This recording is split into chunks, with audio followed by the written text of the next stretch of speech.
I'm Brian Fowler, president of Blind Creek Resources Limited, listed on the TSX Venture Exchange, ticker symbol BCK. Blind Creek is focused in the Yukon, Northwest Territories, and British Columbia. The company's key property is the Blend Project, one of the largest undeveloped lead-zinc-silver deposits in Western Canada, plus plans to advance the recently acquired, fully permitted historic engineer gold mine in the Atlan District of Northwestern BC. Check us out at blindcreekresources.com. You're listening to HowStreet.com radio, available online at TalkDigitalNetwork.com. Welcome to HowStreet.com radio, the online source for market opinions. Here is Jim Goddard. My guest is Tim Cyclesman Wood, editor of Cycles News and Views on Cyclesman.com. Welcome back to the show, Tim. Jim, thanks for having me as always. Crude oil, I think, has showed unbelievable life for this time of year. Is that true? Yes, the seasonality is definitely been a bit of an oddity. You know, typically, like I said, you see the highs in the summer, and then the a seasonal tendency for it to move lower this time of year. So that has been unusual.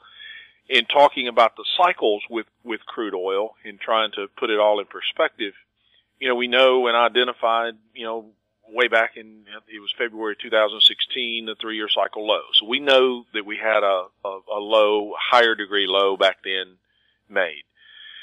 I know that there's also a cycle of about a year in duration, and then within that cycle there's some intermediate term cycles. We had a clustering of those 2-degree lows back in August. So we know that, you know, no surprise there. The surprise, if there is one, is that it's continued to advance out of those cycle lows as well as it has, as long as it has, into this time of year. So it's kind of been contrary to the seasonality, as you said, as well. And in fact, the August intermediate term low and the bicycle coming out of that low was actually reconfirmed in October. So the signals are clearly there. The advance has clearly been underway, and it's clearly still intact. So you can't dispute that.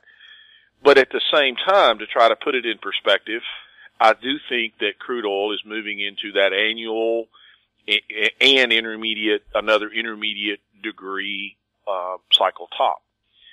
What materializes with that top is going to be very, very important. You know, we talked about originally, I thought that crude oil would move back below or at least retest the 2016 low. I do think there's still a retest of that low in place, and the reason why is that whenever you look at the the commodity complex as a whole, I use the CRB as that proxy. There is a 3-year cycle. And so far, the structure, the evidence, the weight of that evidence, like I said, you toss it in a scale and weigh it, the weight of that evidence continues to suggest that 3-year cycle is probably in place. At least it appears to be so far. And so what that tends to tell me, whenever you look at the rhythm of that cycle and the price action that we're seeing in crude oil, is that yes, there should be another retest of that 2016 low in conjunction with the downturn of the entire commodity complex. So I hope that kind of puts it in perspective.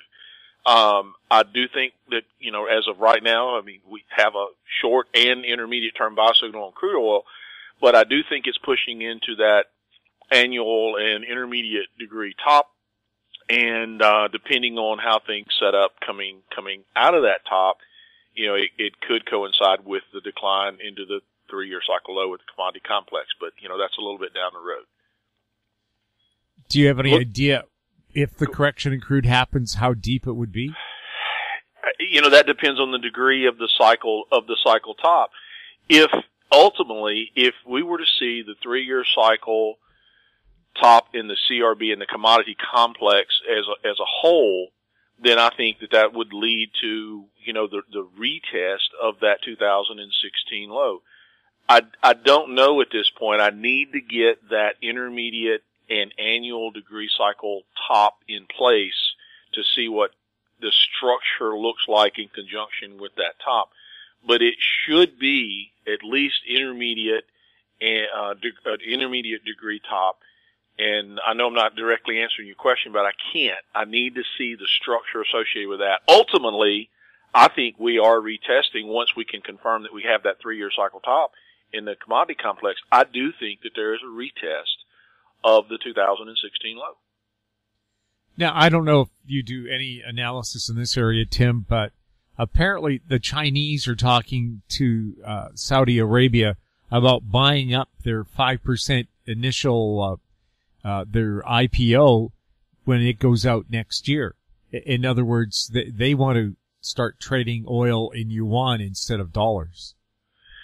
Yeah, here's my only comment on that is that every time that has ever happened, it seems that it always results in war. I think Gaddafi tried that and Hussein tried that, and it didn't work out so well. So, I don't know. I don't know that it's going to be any different this time. And that's not, I wasn't aware of that, but I just know the track record. We'll have more with Tim Cyclesman Wood right after the break. I'm Larry Ray, President and CEO of American Manganese, Inc., listed on the TSX Venture, ticker symbol AMY, A-M-Y, with proprietary patents in the U.S., China, and South Africa. Our focus is on recycling lithium-ion batteries for electric vehicles. China recently legislated the responsibility for recycling onto their electric vehicle manufacturers and importers. For more information, please visit AmericanManganeseInc.com or phone me, Larry Ray, at 778-574-4444. Arctic Star Exploration, operated by a team of proven mine finders, is focused on diamonds in Finland and the Northwest Territories of Canada. A work program is planned for our Finland property that contains diamond-bearing kimberlite. Arctic Star trades on the TSX Venture Exchange, symbol ADD, and the Frankfurt Exchange, symbol 82A1. Please visit our website at arcticstar.ca or call us at 604-689-1799. Welcome back. We're chatting with Tim Cyclesman Wood. Tim, the U.S. dollar, of course, when it goes up, the Canadian dollar has problems. What's happening with the U.S. dollar? I have said that I thought going into the low that we've recently seen in the dollar that it was a clustering. The timing of it was that it was a clustering of lows of intermediate and even longer degree. There's a 4-year cycle in the dollar, and I think, I can't prove it yet, but based on the timing, I think that we have probably seen that low as well back in September in the dollar. So I guess I'm a bit of a contrarian on the dollar as well, but I believe that we've seen a major low in the dollar.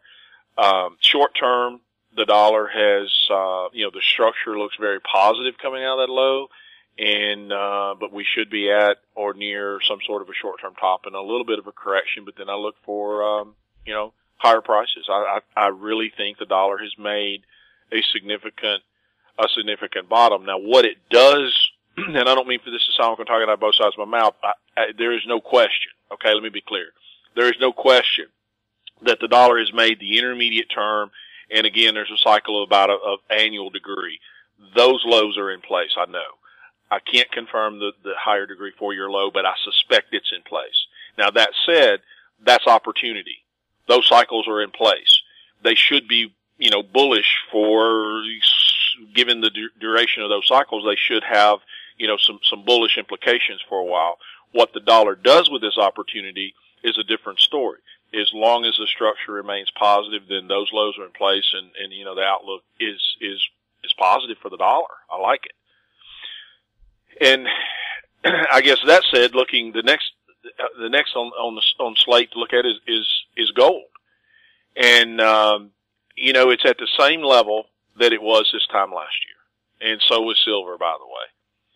We've been talking about that 9-year cycle low still lying ahead. I'm not budging from that. I can't. I don't have anything that tells me otherwise at this point. We have intermediate term sell signal on the dollar on gold from back in September. Short term, yes, it's bounced a little bit and actually had a short term buy signal on Monday, but I think it's moving into or should be at or near that short-term top, and then the resumption to the downside. Gold is pretty much flat as we speak. I think it's up, last I looked, maybe $2 or so, but silver's down about 1%. So I think we're moving back into a short-term top there, and I think I see, the resumption of the intermediate cycle down, and it should carry us, even further into, again, there's a cycle of about a year in duration. That cycle is coming to you, and then that should ideally coincide with the 9-year cycle in the 9-year cycle low that we've been looking at. We'll have more with Tim Cyclesman Wood right after this. I'm Bill McWilliam, president of Cascadero Copper, CCD on the TSX Venture Exchange. Cesium is one of the world's rarest metals with a growing industrial demand. Drilling is underway on our Tehran property in Argentina to prove up a cesium resource. Cascadero's patent-pending leach process has the potential to make Cascadero the lowest cost supplier of cesium in the world. Visit our website, cascadero.com, or phone us at 604-924-5504. Keep informed. Receive our weekly recap of thought-provoking articles, podcasts, and radio delivered to your inbox for free. Sign up for the HowStreet.com weekly recap on our homepage, HowStreet.com. Welcome back. We're talking with Tim Cyclesman Wood. Tim, some have suggested, because we're now into mid-November, that we're beyond any danger period in the stock market. Is there any such thing as beyond a danger period? No, I don't think so. And actually, I like what I'm hearing, seeing from one perspective, about, that sort of comment. Technicians have made the comment to me that they thought they feared this market would peak without any sort of, warning.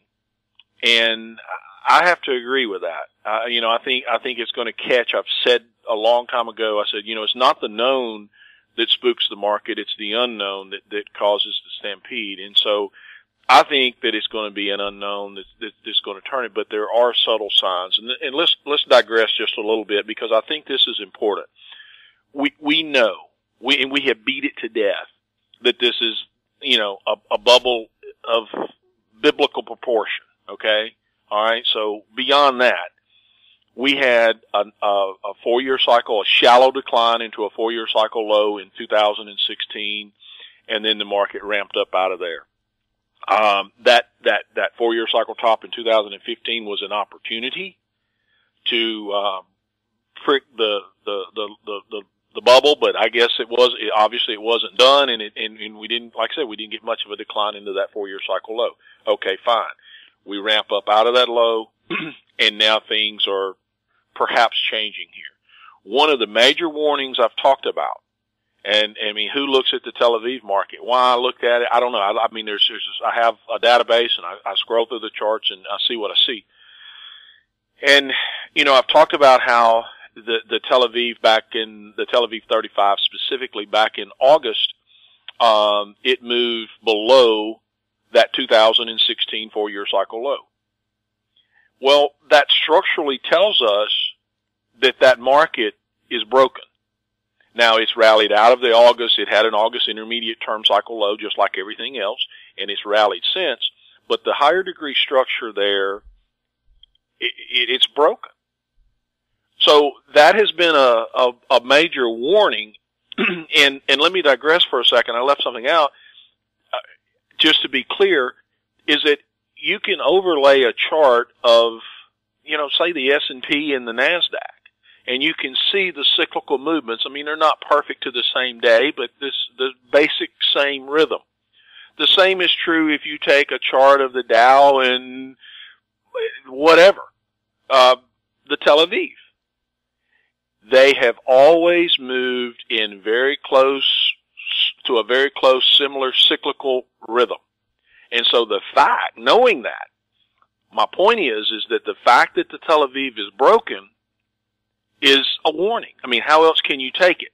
At the same time, the industrials, yes, acknowledged they have moved to a new high this week. Okay?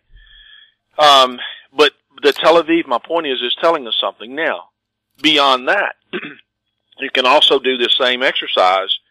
Look at the OSX, the oil service index, and go back. Don't look at 6 months. I'm talking history. Overlay the chart, and it's also a good proxy for the 4-year cycle. You can see it moves. Now, there's a little bit more of a discrepancy. When I say discrepancy, several months, but the rhythm, the general rhythm of the 4-year cycle with that of the industrials and the mainstream averages, U.S. averages, is the same. And it also broke below its 4-year cycle low, its 2016 4-year cycle low back in August. Yes, it's since rallied, just like everything else out of the August intermediate term cycle lows, but the structure was broken back in August. So we should look at that as a warning that it is.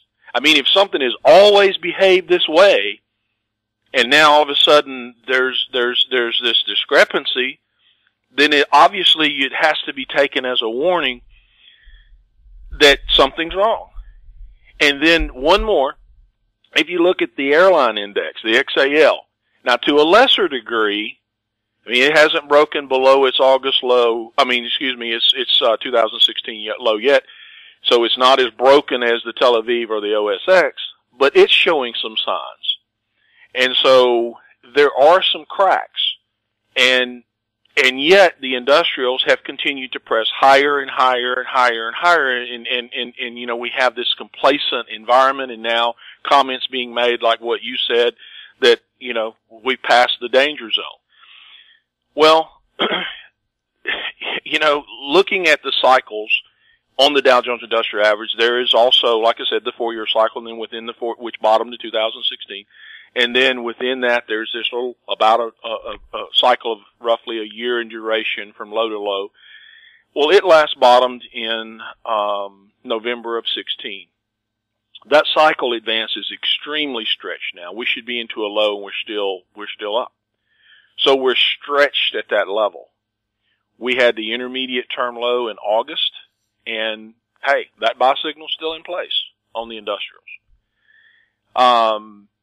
But things have begun to change just a little bit. There's been some developments that I see, some very, very, very subtle developments over the last week or so. We have a Dow theory non-confirmation in place. I have a few of my other little markers in place, and a friend and mentor of mine, Peter Leides, and I have been working together. I've mentioned his name before. I hope that's okay to mention someone else's name on air, but Peter has some very important work that has also come together, and I've tied his work with mine and my DNA markers. And so the opportunity is now at hand for something to develop here. We've seen opportunity before, and the can has gotten kicked down the road, and maybe it will again. I don't know that, but I do know that the opportunity is here now for a top. I don't know how it's going to develop. It could take a little time, or it could fall in place quickly. I don't know, but the opportunity is at hand. And this market, depending on the structure, the cyclical structure, is going to guide me as far as how fast this may or may not come together. When I look at the transports, the structure, the short-term structure has become, it's turned. It's somewhat negative. When I look at the NYSE today, I saw something that it tells me that the short-term structure is trying to turn there. So that opens the door for it to escalate. If it does, then this could turn ugly. And the market, in short, the market is positioned. Remember what I've said this before, that it's the unknown that spooks the cattle. The market is positioned now for the unknown, for something to spook the cattle. Does it happen? I don't know yet. I mean, that's the crystal ball part. But technically, with what we have, it's thin. No one seems to see it, but the opportunity is at hand. And so, again, what the market does with this, how it works out, I don't know. But this is a much more dangerous time because of the technical stuff that has fallen into place than I think meets the eye. Tim, thank you so much for chatting with us. Thank you. My guest has been Tim Cyclesman Wood, editor of Cycles News and Views on cyclesman.com. If you have any questions for the show or our guests, they can be sent to info@howstreet.com. I'm Jim Goddard. Thanks for listening. Comments made on HowStreet.com radio are an expression of opinion only and should not be construed in any matter whatsoever as recommendations to buy or sell any financial instrument at any time. Available online at TalkDigitalNetwork.com. HowStreet.com radio is a production of How Street Media Incorporated.